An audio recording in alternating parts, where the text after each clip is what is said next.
morning. Welcome to this beautiful fall evening. Thank you for being here. The regular meeting of the City of Delray Oaks City Council on Tuesday, September 24th, 2019 at 6 o'clock. Kim, can you do roll call, please? Councilmember Gagliardi. Here. Councilmember Lintel. Here. Councilmember Getzel. Vice Mayor Clark. Here. Mayor Kerr. Here. All right. Beth, would you do the Pledge of Allegiance for us? Pledge allegiance to the flag of the United States of America and to the republic for which it stands, one nation, under God, indivisible, with liberty and justice for all. Reverend Hallam, please. Thank you. Almighty God, thank you so much for being here with us. And may you bless every person in this room. May you guide all thoughts and all decisions, and also make everything go smoothly. And thank you for your presence here once again. Amen. Amen. Thank you. All right, it's time for public comments. Anyone wishing to address the City Council on matters not appearing on the agenda may do so now. The public may comment on any other matter listed on the agenda at the time the matter is being considered. There will be a time limit of no more than 3 minutes. For each speaker, no action will be taken. Matters brought up under this item will be referred to staff. Please. Good evening, Scott Donaldson, Portola Drive. I just wanted to take this opportunity to give you an update on the Oak Tree program. But first, want to thank the council, the city manager, and the staff for your support on the program, as well as the Citizens Action Group for the funding, and Delray Oaks Gardens for providing the trees. As of today, or as of right now, we've issued 95 vouchers. Woohoo! So we're just 5 short from our goal of 100. I'm pretty confident that we'll continue with the program, but what I want to do first is allow the Citizens Action Group to discuss it to determine size and scope of any extension of the program. And I also want to talk to Maury. He's on vacation right now, to make sure that, you know, he still supports the program, which I think he will. And I think the Citizens Action Group will also continue to support. And given the tremendous response that we've had from the public, I feel pretty confident we'll be able to keep it going for a while. Thank you. Any other public comments? All right, public comment closed. Turn it over to our city manager for his report. Thank you, Madam Mayor. Ladies and gentlemen, our new website went live on Friday. If you haven't checked it out, please go to the city website and take a look. It's not rocket science, but it's a huge step from where we were before.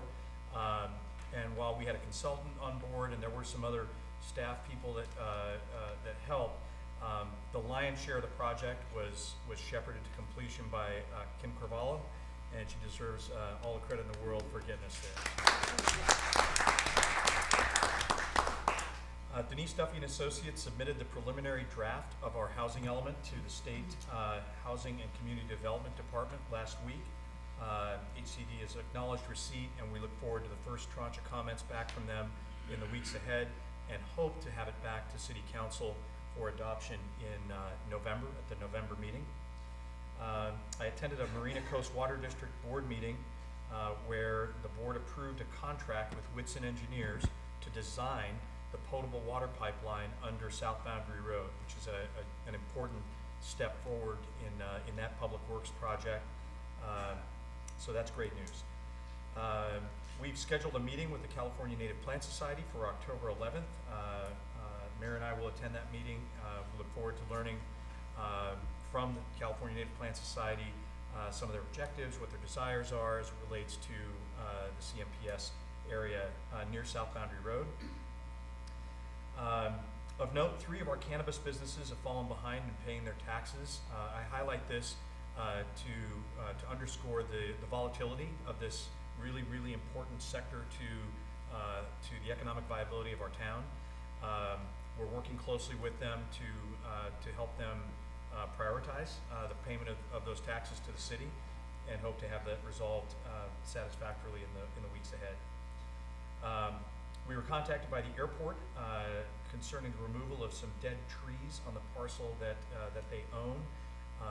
After review by our public works staff, those trees did need to be removed. The permit was issued.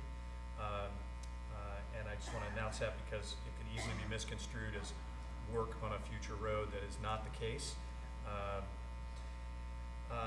Staff followed up with Caltrans regarding a sign. We've been asked by residents to get Caltrans to put a sign in that would help identify the upcoming General Jim Moore turn. And we've been working with Caltrans to get that done. At the latest check-in, they told us that the sign has been ordered for fabrication. That's movement, and we'll keep following that until completion. Public Works continues to do amazing things for us. I just want to highlight a few things that Ron has done recently. Those of you that attended the picnic probably saw the new recycling cans and trash receptacles in the park. Those are terrific and out there throughout the park. He also filled in the playground with chips that are safe for small children from getting slivers and other harm. He checked the electrical connections for the band that played at our picnic, and completed the work around Old Town Hall that was started by a wonderful group of volunteers from the Mayor's Advisory Committee on Parks there around Old Town Hall. He also cleared rain gutters of overgrown grass, cleared some weeds in preparation for rains coming up, and continued to work on the baseball field, including aerating the outfield and in placing the yellow fence guards along the outfield fence. Staff signed an engagement letter based on council direction at the last meeting with HDL Company to undertake inspections and compliance audits of our cannabis businesses in the town, and we look forward to the results of those in the months ahead. I held a coffee with the city manager on September 5th here at City Hall for the first time.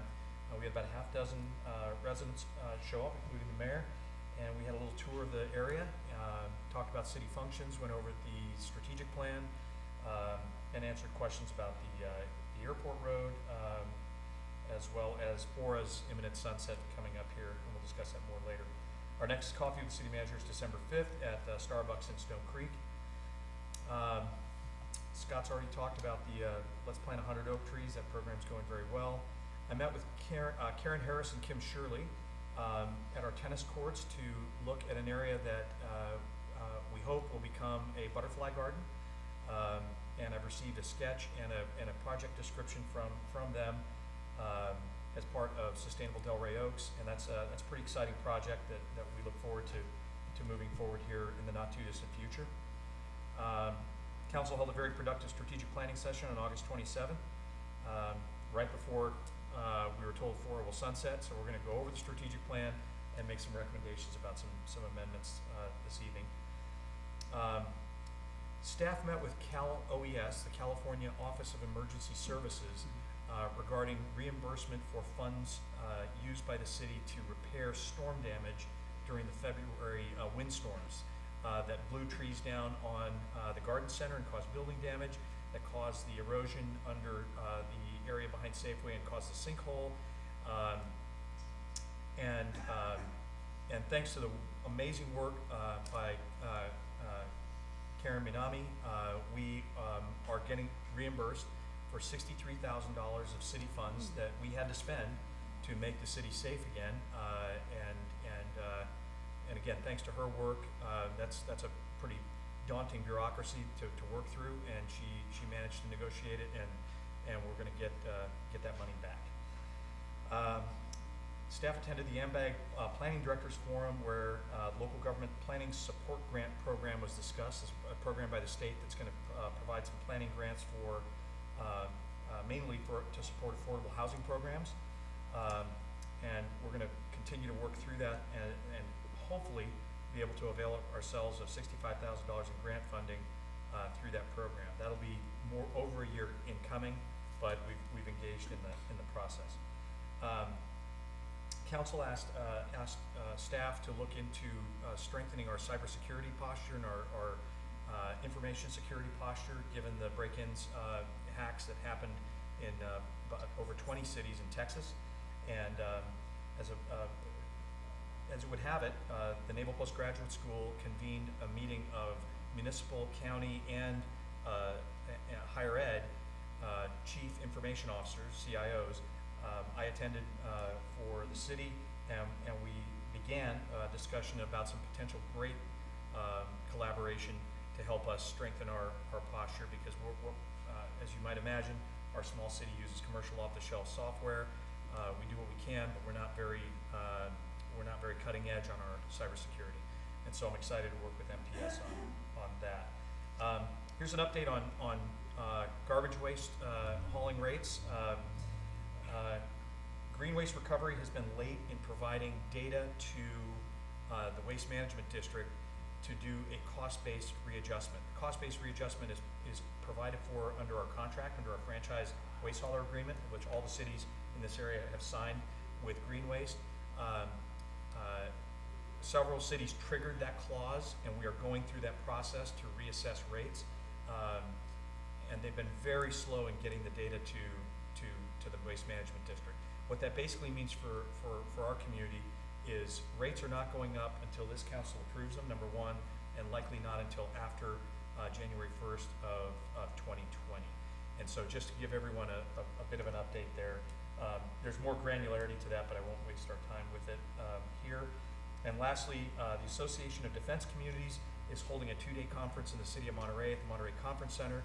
The topic is mainly redevelopment, which is very germane to our town, as we have 235 acres of former Fort Ord land for redevelopment. That'll be a great 2-day conference. A lot of power hitters from Washington D.C. are going to be here from the Pentagon and the Hill. Congressman Panetta will be there, and it'll be a good opportunity to learn best practices and share ideas about how to move redevelopment projects forward. That concludes my report. I have a question.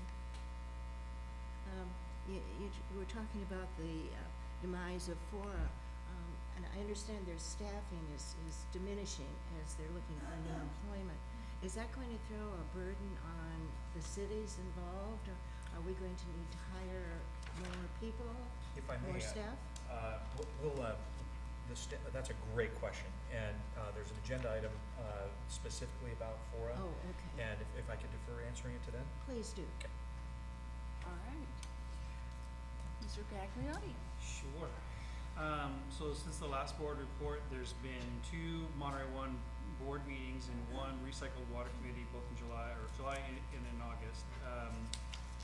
Monterey One has been focused on 2 major efforts, and will be until the end of the year, and that is they're focused on the completion of the advanced water purification facility and the Pure Water Monterey project, and then also the advanced water purification expansion, desal backup plan, and the EIR, and getting that EIR out on the street.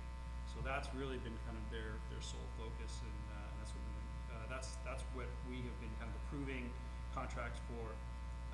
With regard to the Pure Water Monterey project, you guys all got this, and then I sent you that. There's a ribbon cutting on Friday, October 4th. That's next Friday at 11 a.m. You've all been given invitations. I would strongly encourage all of you to come. There's going to be a tour of the facility. Senator Monning, Assemblyman Stone, Ana Caballero, Assemblyman Rivas, all the supervisors are going to be there. So it should be. I mean, it's a big deal. And so Kathleen Lee is actually going to be there for Congressman Panetta. It's a very exciting milestone for Monterey. It's part of Monterey's new water future, and again, I would encourage all of you to join or to attend. With regard to the schedule, first water is going to be that's the initial water going into the basin. There's a 30-day pumping period before any water can be, I guess, claimed. But that date is November 22nd, and the commercial operations date will be 30 days after that, so December 22nd. So we'll have our Monterey's first water project in 20 some odd years. new water, and December 22nd. Very exciting. The Pure Water Monterey expansion EIR will be released to the public for comment on November 7th. I expect that to be a bestseller, and look forward to being able to answering all of your questions. So please do read it, comment, whether you're for it or against it. Please all read it. It's necessary. Paul Shudo and myself, he's the general manager of Monterey One. We spent the day in Sacramento a few weeks ago. We met with all the local electeds. That I mentioned in the earlier, and we were there primarily as an update for the water project and progress. We also did the rounds at the State Water Resources Board for some of the similar purpose.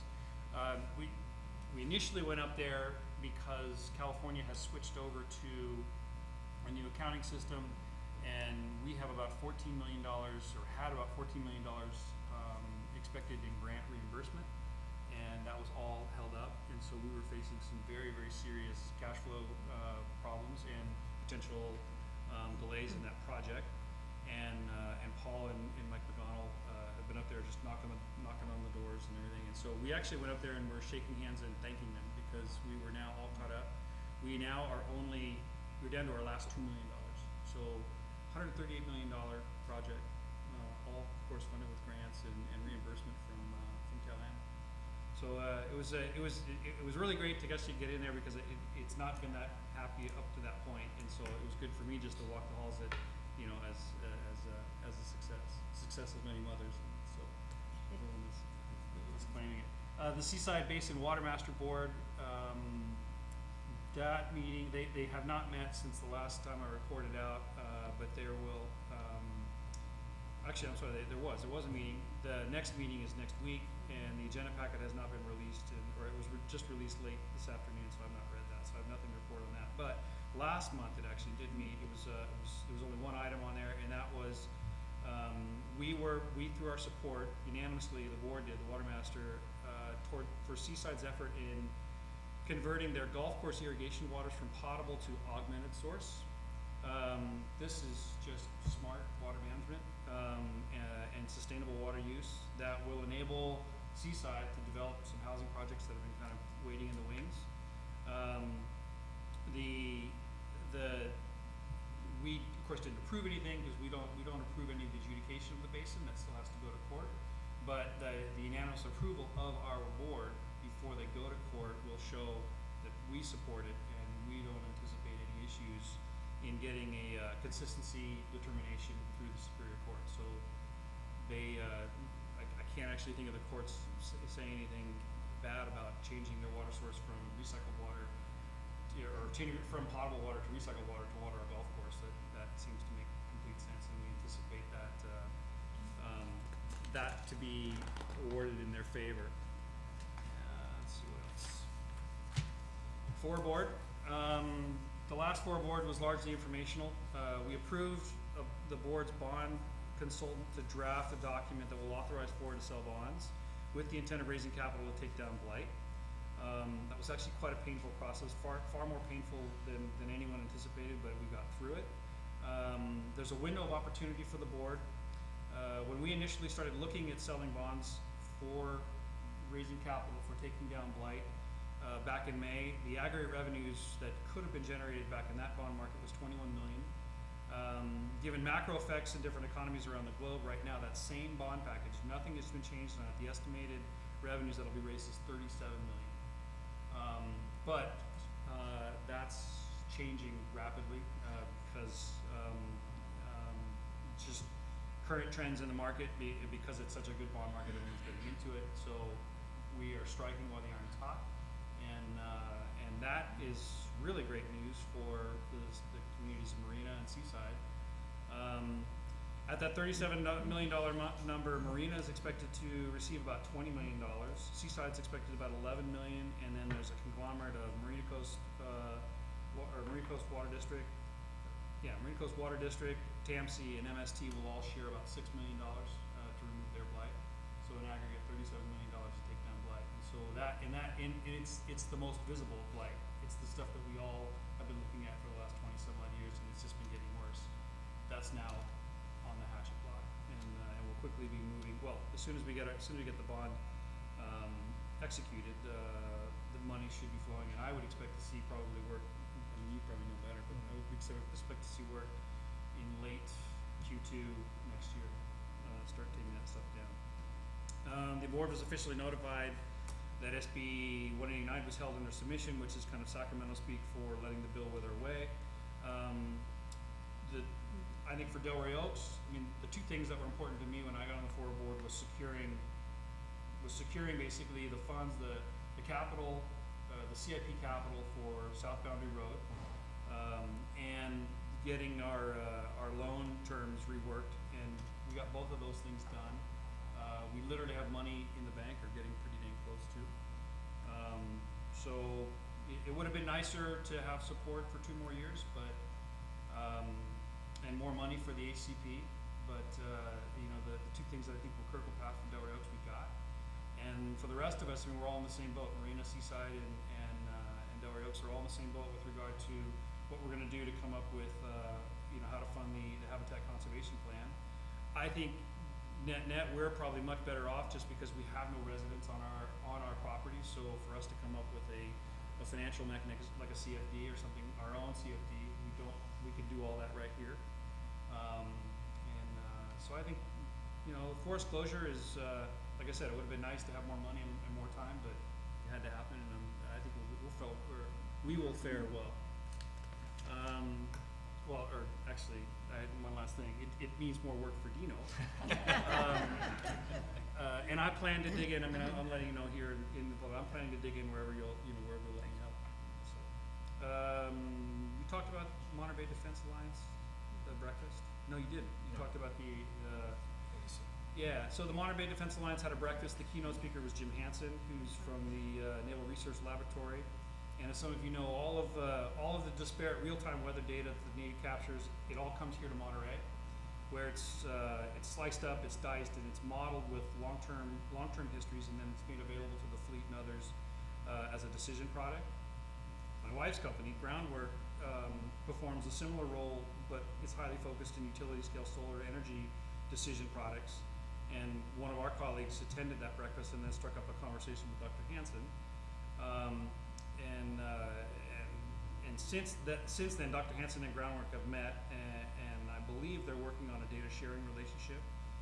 Groundwork has access to thousands of private terrestrial weather stations in varied terrains that are very similar to like countries that the theater operations that their models would be looking at. And so there's a very real value in being able to find data that's and having access to that data that's accurate, that they can tune their models to. So there's a very real opportunity that's opening up there, and thank you for Dino for kind of putting that together in some kind of indirect way. And then when I attended I'm going to be attending the ADC conference, the Associated Defense Communities next week, and we're planning as a 4 board members will be our open council member. That's it. Thanks. Ms. Gagnon, I'm sorry. Pat. Okay. The Community Human Services, as I mentioned last month, they're celebrating their 50th anniversary with a gala event. Oh, even with this big sign, oh well, don't give up. The Community Human Services is celebrating its 50th anniversary, as I mentioned last month, and they're having a gala event on October 19th at the Marriott Hotel. If you know of anybody who might like to contribute to this as a donor, be it a cash or an auction item for the silent auction, please let me know. We would be more than happy. There was a nice presentation at the meeting by the Genesis House explaining just what they did. And the board approved the HEAP capital grant contract as proposed, the county lease agreement as proposed, and the CHS GFW, that's Gathering for Women, contract as proposed. 3 new employees were hired. and it was reported that the NAMC, the Nonprofit Alliance of Monterey County, gave the award for Outstanding Nonprofit in Human Services for 2019 to Community Human Services. So that was quite a nice compliment. MST, I attended the MST as public. I was there to say goodbye to Hunter Harvath. It was his last meeting, and he's just been such an outstanding employee there and friend, and Kristen will tell us more about that. Anyway, there were many well-wishers and lots of really nice words about Hunter. Seaside Sanitation, there's only 3 members to this board, and one of the items was regarding an issue in Sand City, and one of the board members is from Sand City, so needed to recuse himself. One board member wasn't there, so I wasn't a quorum. So we rescheduled for September 17th, and the board accepted all the information in the closed session. That was the only issue. I attended the grand opening of the ribbon-cutting ceremony for the North Fremont Bike Pedestrian Path. And there was a nice gathering there, including some Delray Oaks residents. There were many photo ops, and 2 electric bikes were given away, so that was the big event, I think. So it was nice. Delray Oaks Citizens Action Group, I attended the CAG meetings where we made the final plans for the picnic, and the Pony Express delivered picnic flyers as well as acorns. It was a great issue, Kim. The picnic was a huge success. The weather cooperated. We had a beautiful sunny day, many wonderful exhibits. And Scott Donaldson's Oak Tree campaign, they got, like Scott said, they're almost reached their goal, but they got quite a few new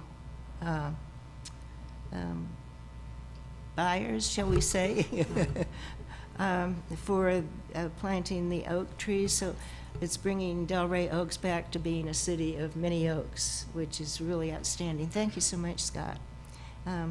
So we had the Delray Oaks PD with their new electric ATV, which was a fun thing. Seaside Fire was with their ladder truck, the bookmobile, and there were many others. Our Public Works, Ron was in attendance and helping out before, during, and after the picnic, and he had the park looking really great, fit for the occasion. The band was entertaining and was playing really good music. And for the kids, there was the Jump Castle, the Balloon Man, face body painting lady. And there was one exhibit that I just loved, and it was there by Music in the Schools exhibit. And the kids just loved trying out the instruments. There was a cello and a violin, and the kids were having fun. There were so many helpers. Drew, let me get, excuse me. Drew Webb and his brother-in-law spent all day at the barbecue preparing hot dogs, hamburgers, cheeseburgers, and veggie burgers for all of us to enjoy. Sandy Shelby helped with food and made all the beautiful table decorations. Terry Neese, excuse me, Julie Webb, Claudia Campbell, Gary Krieger, they all helped with food. Susie collected money for food, and Dorothy for the sale of T-shirts, bags, and raffle tickets. Not only did Terry Neese help serve the food, but she did all the shopping and organizing for the food. That was quite an undertaking as far as I can see. And David Kimball, our leader, kind of orchestrated the picnic, made all the final arrangements and gathered everybody together. And I hope I've not left anybody out. There were many, many volunteers, and many, many thanks go to all those volunteers who provided the residents of Delray Oaks a wonderful afternoon in the park. The end of my report, Allison. Yes, I attended MST, and actually the majority of the meeting was really centered on Hunter Harvath and his retirement. And some of the things that he did for MST are really quite amazing.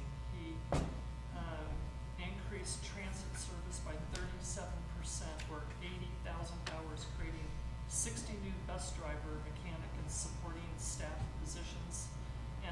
expanding the reach of MST by hundreds of miles into Santa Cruz, Santa Clara, and San Luis Obispo counties, and providing increased mobility throughout the Central Coast. He also implemented, I don't know if any of you heard of some of these things, but it's the MST trolley, which is free, the Line 55 to San Jose, the Carmel Valley Grapevine Express, which is great if anybody wants to go wine tasting. You get on at the mouth of the valley and you don't drink and drive. Did you hear that, Chief? The Jazz Bus Rapid Transit, the MST On Call, the Measure Q mobility programs, which has helped keep, well, I've said this before, it's keeping the prices in line, because the people, rather than having to, it's an unfunded mandate that we have to provide transit to people that can't get on the bus, but we're training them now to get on the bus. And so now we don't have to provide as much service to those people, and it costs a lot of money to do that.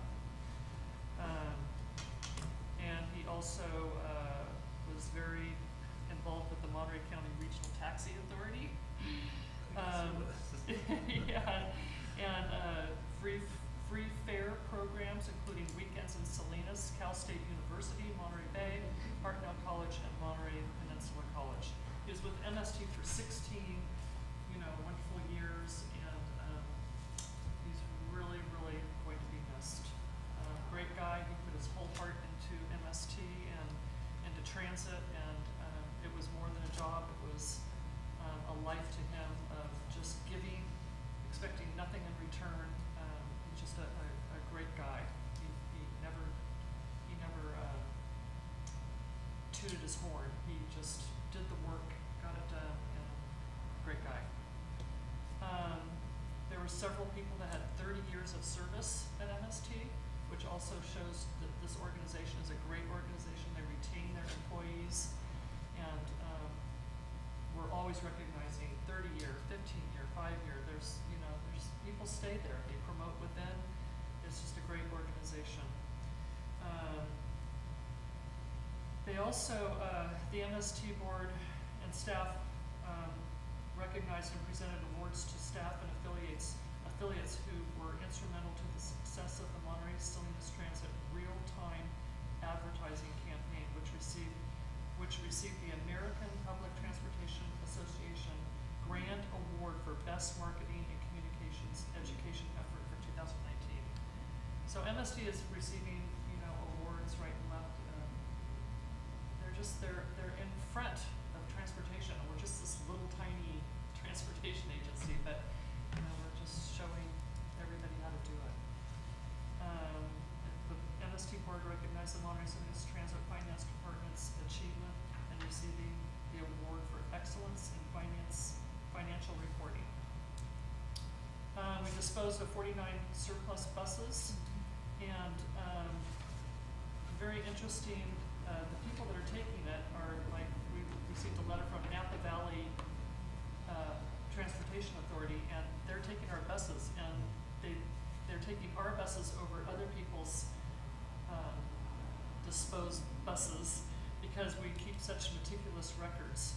And the buses are actually at the end of their life, because they have hundreds of thousands of miles on it, but they're still able to use these buses at other agencies. So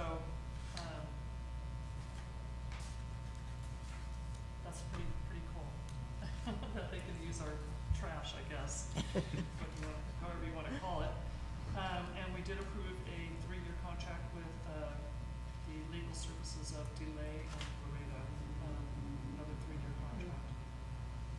There's a bus factory tour, a Gillig bus factory tour on October 21 through 25. I will not be able to make it, but some board members will be attending, and it's up at Livermore, and you can actually watch the bus going down the line to see how they're actually constructed and made to order. So pretty cool. I've seen a lot of that stuff at a lot of APTA annual meetings and stuff like that, so it's pretty interesting. The park does look great. The park looks really good. We walked here tonight.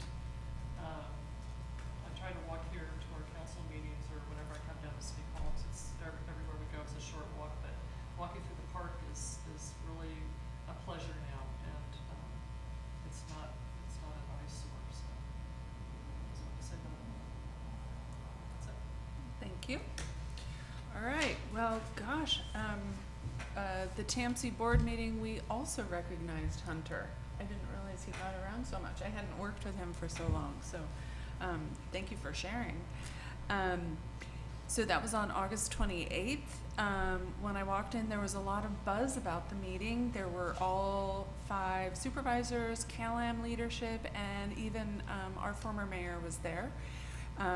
The topic for the day had to do with CalAm requesting an easement along the train tracks that TAMC owns for the pipeline for the proposed desal plant from Marina to Monterey.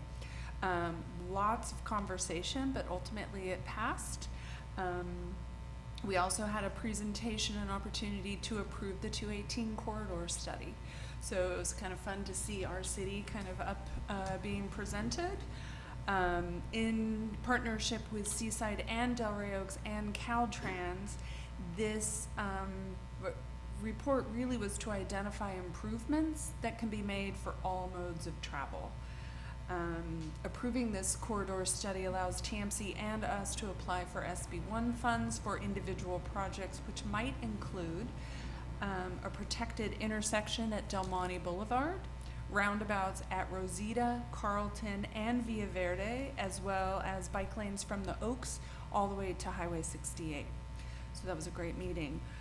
Later that evening, I attended the Independent Transportation Network's celebration of their 500,000th ride.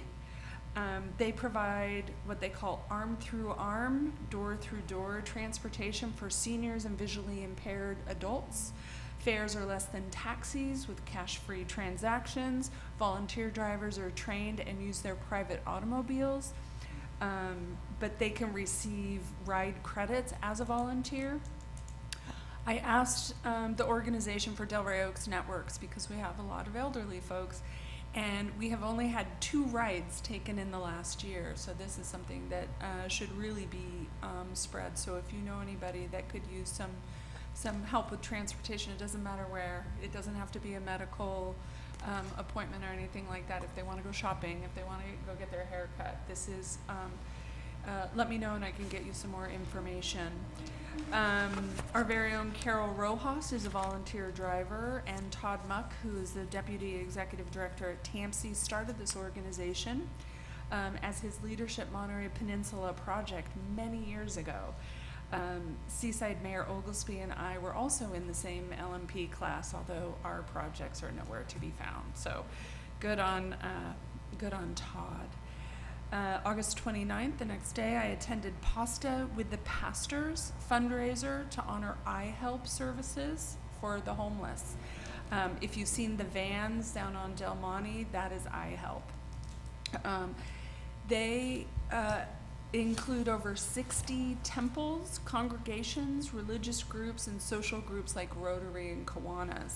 They rotate locations, they coordinate dinner, a safe bed, and breakfast for the homeless. The men's program averages a total of about 50 per night, and the women's program, which is a recent addition, has between 6 and 10 each night. They don't have any brick and mortar needs because they're just all out of their vans, but do need donations for van repair and food. So if homeless is a concern close to your heart, they would be a great organization. August 30th, I went on a walk through both Frog Pond sections. We have a DRO resident who happens to be the executive director of Range of the Condor, Don Gruber, who's very concerned about FORTAG going through the Frog Pond. So he called together a group to walk the 2 parcels. We found what might be a good solution along 218, but also identified groves of important manzanita and other fauna. It's pretty amazing to go on a walk with. We had Big Sur Land Trust employee, former president of our local California Native Plant Society, and biologist Nikki Nedoff, Sierra Club Ventana chair and former Monterey County Director of Planning Scott Hennessy, FORTAG leads and CSUMB professors Fred Watson, and new Delray Oaks resident Scott Waltz. as well as a preeminent birder, author, naturalist, and attorney, Don Robertson. It's pretty amazing to walk with these guys through the frog pond. I have actually never seen frogs in the frog pond, and they took me over to a bush that was just quaking, and it just had frogs all over it. So it's pretty amazing. On August 30th, I attended the Mayor's Committee for Arts and Culture. In addition to beginning to compile local Delray Oaks stories, they will be gathering names of our visual and performing artists for a Delray Oaks art registry. The first event they will be doing is a Delray Oaks art showcase and sale on Sunday, December 1st at the Moose Lodge. At last count, we have about 20 artists already. If you create something, please let me know and I'll connect you to the right people. On September 4th, I had the privilege to be at the Monterey Bay Community Power Policy Board, where they officially agreed to take on the new member jurisdictions through an amendment to their joint powers agreement. This included us, of course, cities of Paso Robles, Grover Beach, Pismo Beach, and Arroyo Grande in San Luis Obispo County, as well as Carpinteria, Goleta, Guadalupe, and San Marin in Santa Barbara County. The customer count will go from 300,000 to 500,000, and what originally included 3 counties will now include 5. So it's growing, it's very successful, and we should be very proud to be a part of it. Later that evening, I attended our Housing Element study session. I'm thrilled that Delray Oaks will have an updated housing element for the first time in about 20 years. So many thanks to Denise Duffy and Associates, as well as Dino, Kim, and Karen for making it and everything else all happen. September 25th was the Mayor's Advisory Committee for Parks and Youth. They are looking into a fun food truck night at the park sometime soon. However, our chair got unexpectedly quite ill, so plans are on hold until she's feeling better. We did, however, help Ron and the Citizens Action Group with some park cleanup prior to the picnic. Sore backs were worth it when the hillside was finally covered in chips. After that meeting, we went to coffee with the city manager, where our city manager gave a behind-the-scenes look at City Hall for the attendees. September 6th, Mayor Delgado and I carpooled to the monthly mayor's meeting in Greenfield.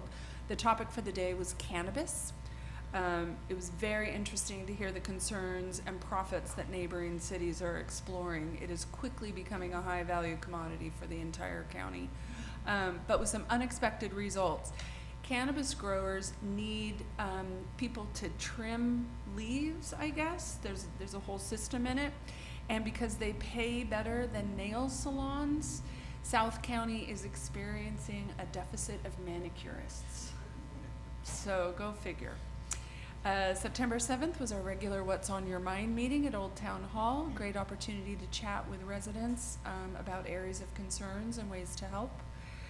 Sunday, September 9th, I joined electeds from each of the peninsula cities for the Monterey Bay Housing Coalition. This group, we have electeds from Monterey Peninsula Unified School District, MPC Board, the county, cities of Carmel, Delray Oaks, Monterey, Seaside, PG, and Marina, looking at ways to collaborate on affordable housing while taking into account constraints like water, etc. One interesting fact that came out of that was, did you know that each year MPUSD has to hire 100 new teachers, and they have approximately 500. So that's the kind of rotation that we're experiencing, and they're crediting a lot of it to the cost of living here.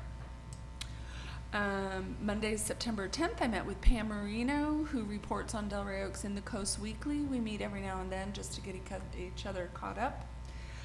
Thursday, September 12th, I was invited to come and speak with the League of Women Voters Committee on Natural Resources about the Monterey Regional Airport, possible requests for a general plan amendment. I shared many of the stories I've been hearing from residents, as well as information contained within the airport's EIR and our process, if that were to happen.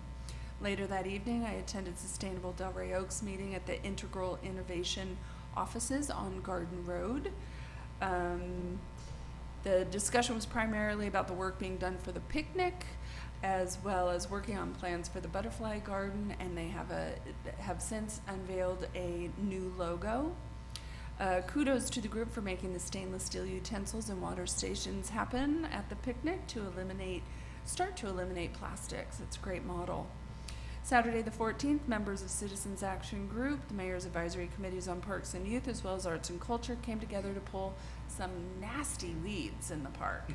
Those things are in there, and to spread the wood chips in the back. And like others have said, it looks great.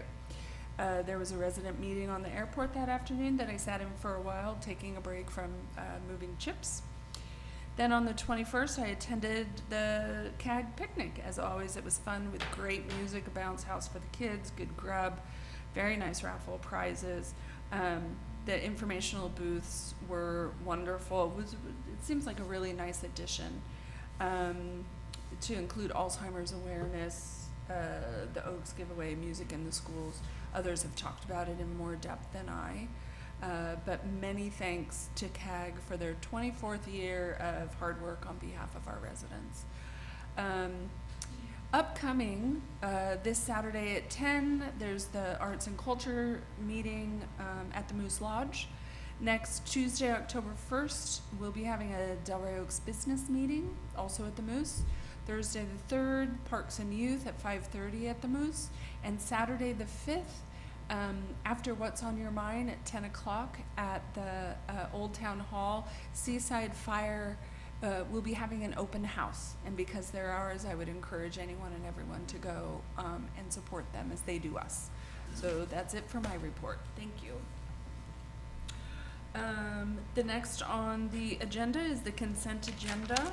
As always, does anyone on the council want to pull anything? No? Anyone in the audience want to pull any item? All right. Second? All right. I did? Okay, all in favor? Aye. Any opposed? It's approved unanimously. Number 8, old business, we have none. And we're on to number 9, new business. So letter A is consider, there's a couple of necessary word shifts on this. It's not an ordinance, it's actually a resolution. And so because it's not an ordinance, this is the one and only vote. We don't need a first reading and a second reading. So on that, I'll turn it over to our city manager. Thank you, Madam Mayor. The item before you tonight is to consider a resolution placing a measure on the ballot extending the existing 1% transaction and use tax indefinitely. In order to continue to provide essential city services and quality of life enhancements, the city seeks to extend the transaction and use tax expiration date indefinitely from its current expiration date of March 31st, 2020 to indefinite. The city receives currently approximately $600,000 in revenue from this tax measure. Given the volatility of cannabis revenue and an anticipated downturn in the economy, as staff presented to the council and the public early in this calendar year during an overall sort of financial review of the health of the city, making this 1% tax permanent really allows us to do some responsible, prudent financial planning and gives us and shores up what is a foundational portion of our revenue at this point. And so with the action tonight, if council approves, then the staff will move forward to submit to County Elections Office the ballot measure language by November. It'll be submitted into the ballot for the March election, and if approved by the voters, would become effective soon after that. So that concludes my presentation. I'm happy to answer any questions. Great.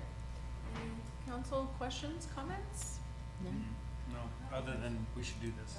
Yeah, I think we need to do this Yeah, too.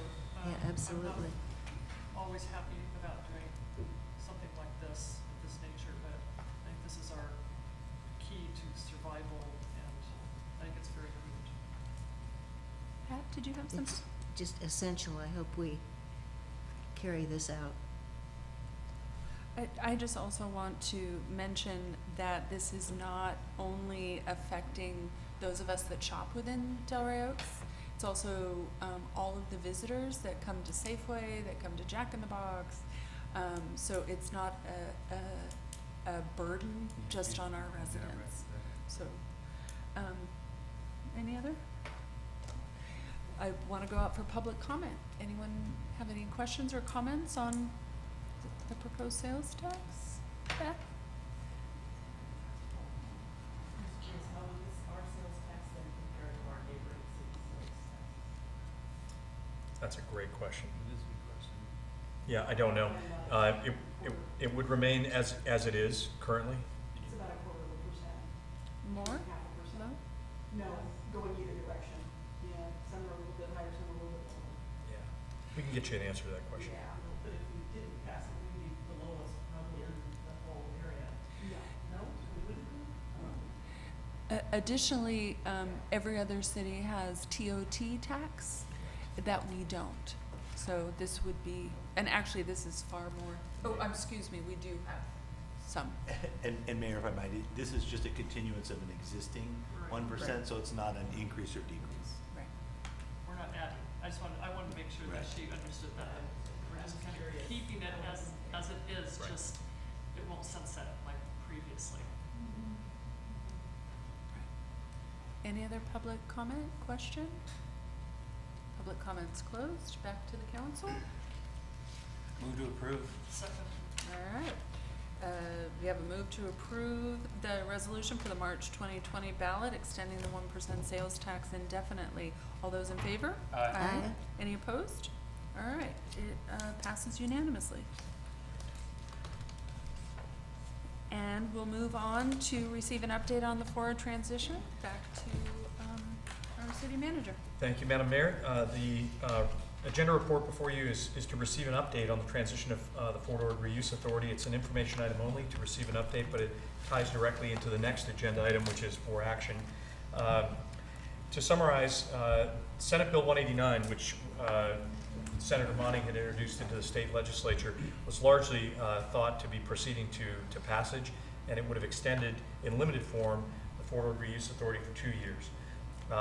That bill died in committee on August 30th, and what we thought we had 2 years and 10 months to conclude in terms of business, we now have 10 months to complete. And while staff is still fully assessing the financial impacts and the workload necessary to accomplish what I'm going to describe, what we've outlined as the major requirements that we need to get done in the next 10 months is to negotiate a master transition agreement amongst all of the land use jurisdictions, to negotiate an agreement for the transition of South Boundary Road project and its finances to the city of Delray Oaks from Fora, and it will have a relationship with Monterey in some fashion because the road, however slightly, does go into the city of Monterey. Third will be to negotiate a water agreement with the Marina Coast Water District to replace the agreements currently enjoyed through the Fort Ord Reuse Authority.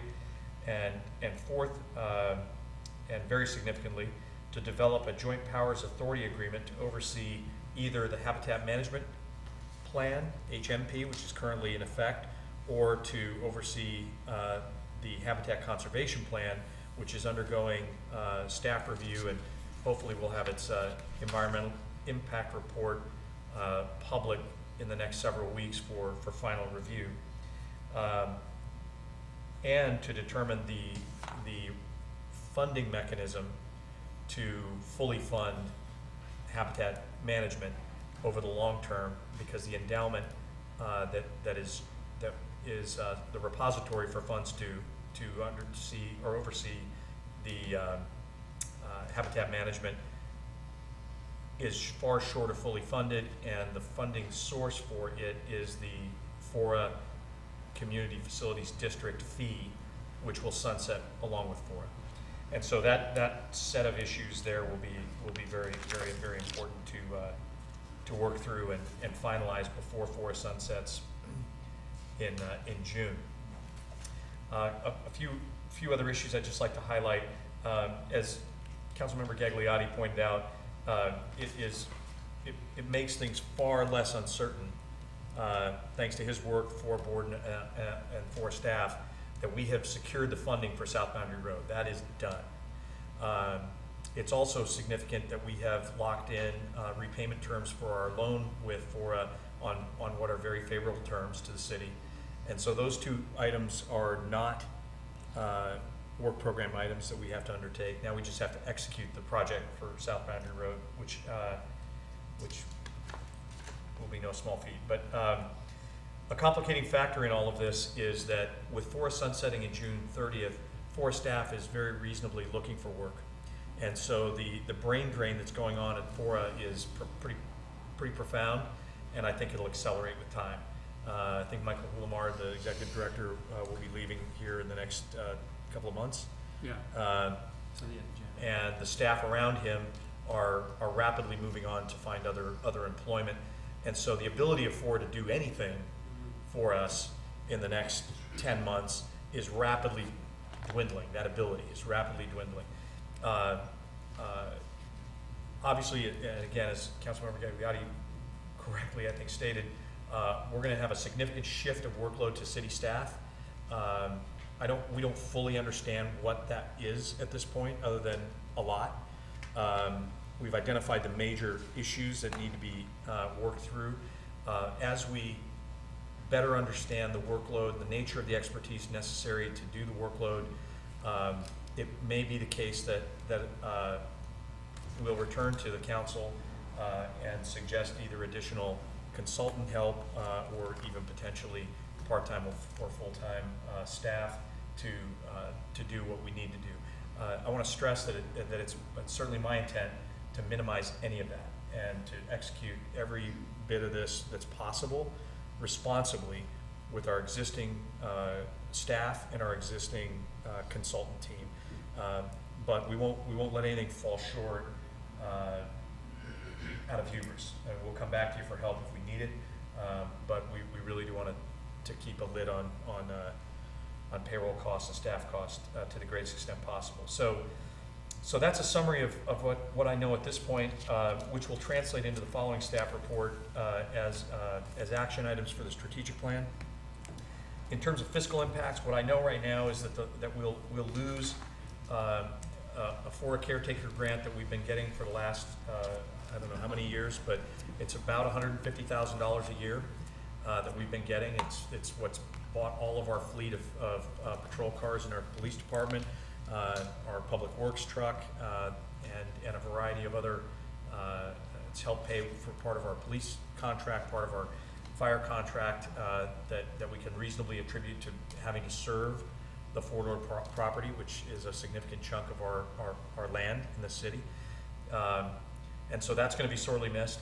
The need to replace, as I mentioned earlier, the Fora CFD revenues as a funding mechanism for the HCP endowment. We'll just need to think through that and bring back to you potential replacement mechanisms, which could be our own CFD or other district in our town that we would set up and begin to hopefully replace the revenue loss from the CFD. On the upside, we will retain 100% of the sale proceeds of property of our Fort Ord property. It currently is the case that when we sell Fort Ord property, 50% of the proceeds go to Fora to cover a variety of costs, and that 50% share will now remain with the city. So that's a very important upside. I don't really fully understand yet what it means to not send that 50% to Fora and what it's not going to fund for us. Hopefully, as we better understand that, we'll report back to council. I'm happy to answer any questions. Okay. Any council questions? On the 50%, it goes to the CFD. It's part of the. So, Yeah, exactly. Yeah. So I mean, it's just have it end down. exactly. Yeah. So I mean, that's good for us. Yeah. Pat, you didn't I have have no question. Well, Dino answered it. Okay.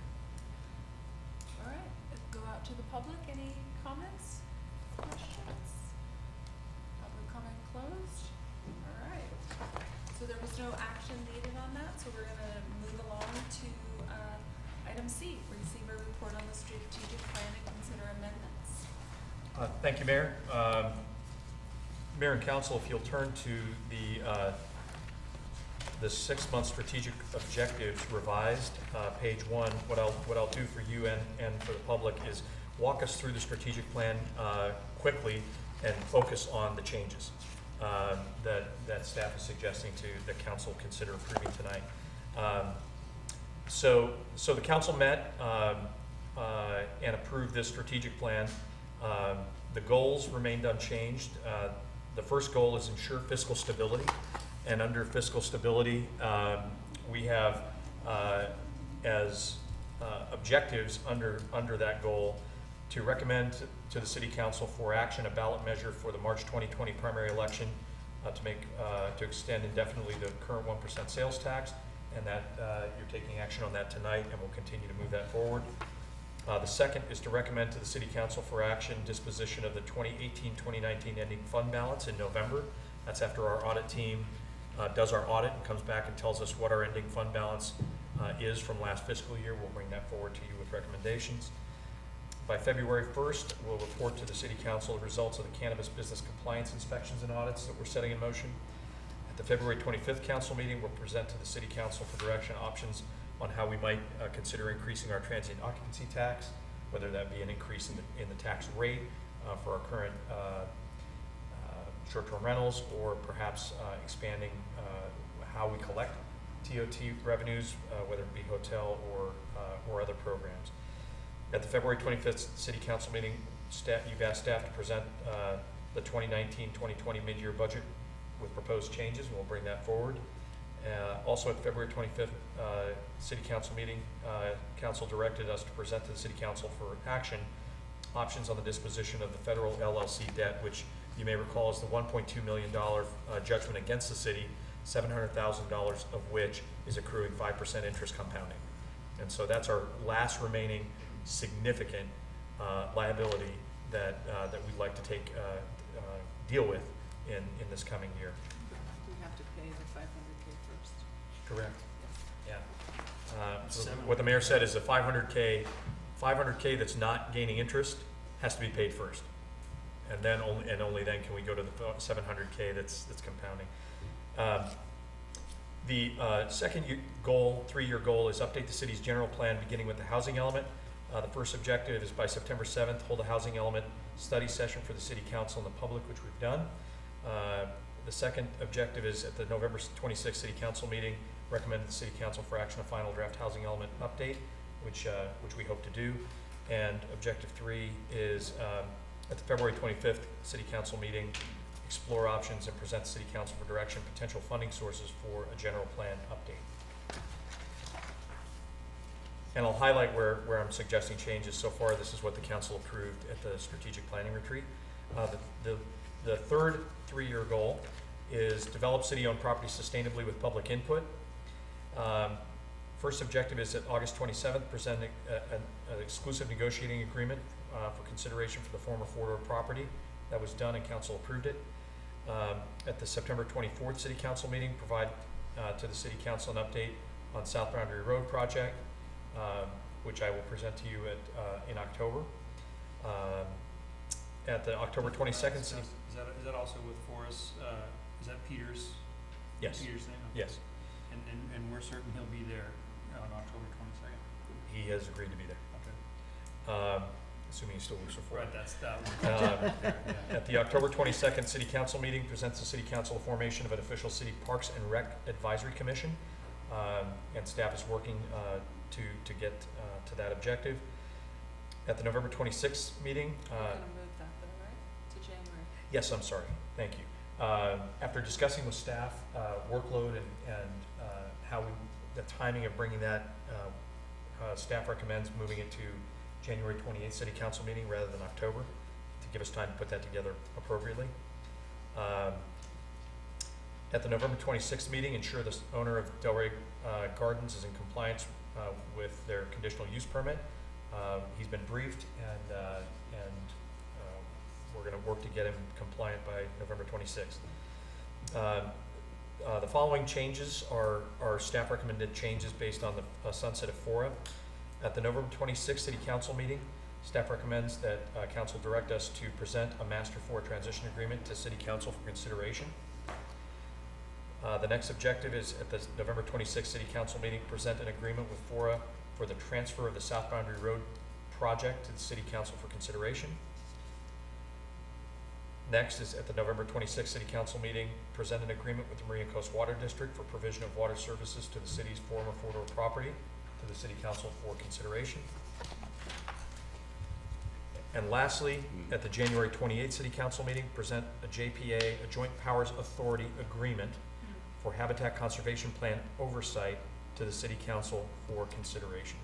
I think these timelines are deliberately fairly aggressive at this point, because I'd rather move quickly to take advantage of existing FORA staff before we bleed more institutional knowledge. Can I make one point on that? Yep. I mean, most of these agreements are all gonna be consultants within FORA. They're gonna be less sensitive to staff changes. This is all, most of this is Kendall, right? And then Marina Coast is gonna be Marina Coast. Yeah, I think the South Boundary Road project, that That's gonna second be- one, That, right, is right. it relies significantly on. That's the on- longest pole in the tent. Yep, and then I also think, I think the number 7, so to answer your question directly, number 5, the master transition agreement, and number 8, the JPA, Right. I think Kendall is gonna be driving those, in a significant way, and I'm glad about that. Right. Can you please explain who Kendall is? Kendall, is the, consultant hired by FORA to guide FORA and its members through the transition process. She was here last council meeting and presented the update on FORA transition, and did a great job. Thank you. You bet. The 6 and 7, the transition of South Boundary Road and the Marina Coast Water District bit, I think are gonna depend heavily on us, and utilizing our city attorney, utilizing our city engineer, and partnering with Monterey wherever possible, to leverage their staff resources. So, that's that. Moving to enhance city effectiveness and efficiency, the last 3-year goal. No changes recommended here for the public's consumption. The first objective was by September 24th, report to the City Council all volunteer programs requiring city staff time and resources. I hope to do that in October. I didn't have time to do it this month. By October 15th, launch the city's updated website. Kim did that early, and it's launched. At the October 22nd City Council meeting, recommend an HR consultant to the City Council for consideration, and I hope to be able to meet that. Could you explain just a little bit as to why? Sure. So the city hasn't had a human resources consultant on staff enduring for maybe ever. And with the growth in our police department, our public safety, and with the complexity of projects we're overseeing that relate to FORA and our just our growth and complexity, it's my strong belief, and was my recommendation to the council, that it's time for us to hire a consultant to come in and really take a good hard look at our HR practices. Everything from how we manage our HR files, to how we do our evaluations, how we do our onboarding, how we transition employees out, look at our benefits and pay and salary systems, and advise us on where we need to tighten up. I'm certain we need to tighten up, I just don't know where right now, and that's not a good feeling. So we want to get a consultant on board to tell us what we can be doing better. Thank you. By November 1st, present written information to the City Council on Police Department computer and radio replacement needs. And then lastly, by December 1st, review our IT security posture and recommend in writing necessary changes to the council for consideration. And we talked about the MPS bit there. That's a very, very rapid review of the strategic plan. I'm happy to answer any questions. Any questions?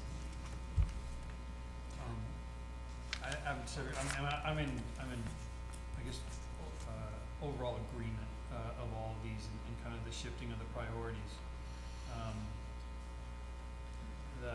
I totally agree. I mean, I think that these are hyper aggressive. That, the water agreement in 60 days, in the next 60 days, I actually, maybe I've just not read the latest, so I don't know where we're at.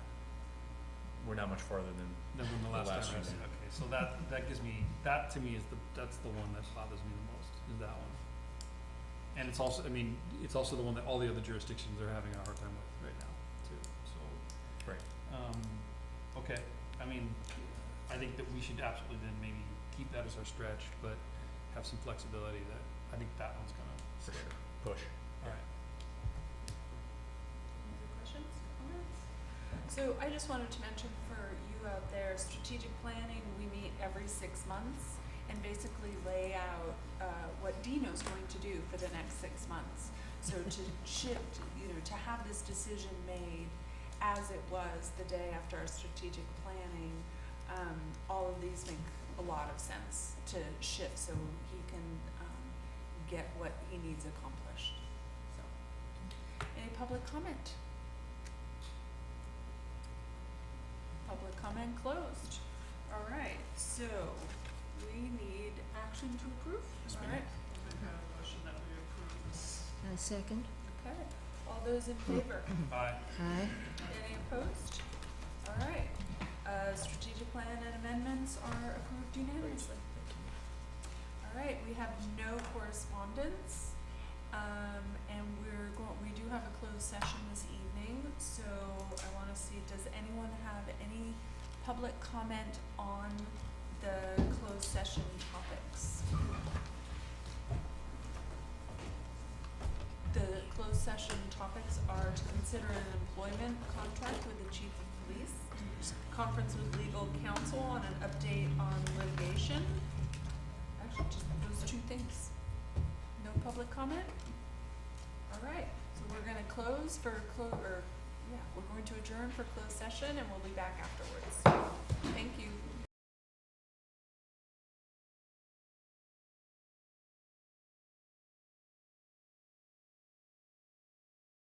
All right, we're back in session. We'd like a report out by our city attorney. Thank you, Mayor. As to both items, updates were provided to the council, but no reportable action was taken by council. Thank you. Next meeting is Tuesday, October 22nd, 2019 at 6 o'clock. On that, we're adjourned. All right.